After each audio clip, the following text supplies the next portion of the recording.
Uy, may tanong po ako sa inyo. May kilala ba kayo na ang ganda ng katawan, lean, toned, and fit, pero laging pagod? Nako, panoorin nyo ang video na to.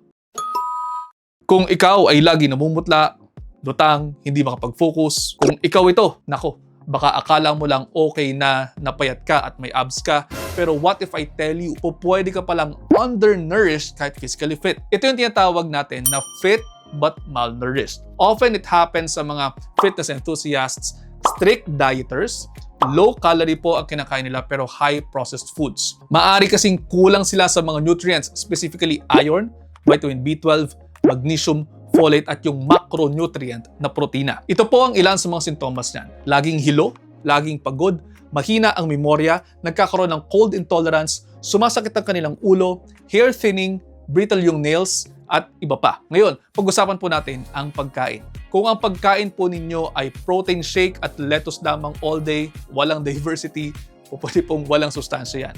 Narito po ang ilang mga upgrade ideas natin sa inyo. Kung kayo po ay laging kumakain lamang ng protein bar, gawin po ninyong hard-boiled eggs plus banana. Pwede po makatulong yan sa inyong macros, pwede po makatulong sa fiber at sa potassium intake. Kung mahilig kayo sa iceberg lettuce lamang kinakain along with your protein or with your protein shake, gawin nyo spinach or kale. They have more iron, more magnesium, more folate.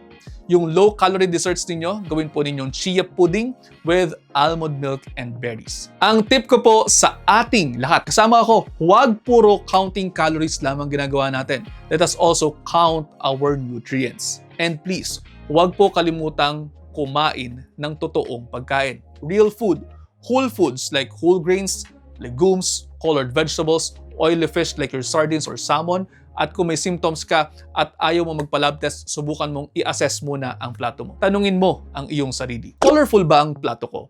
Meron ba akong mga iba't ibang kulay ng baghari o kulay beige lamang ang aking plato? Tandaan, kung payat ka nga pero parang lagi kang pagod, baka hindi mo kinakailangan ng pre-workout meal. Baka kinakailangan mo ng tamang dami, sustansya sa inyong pagkain. At yun, sana po may natutunan kayo sa video na ito. Kung mayroon man, pakishare na sa inyong mga kaibigan. Baka sakaling mas marami pa tayo matulungan. See you ulit next episode. Ingat!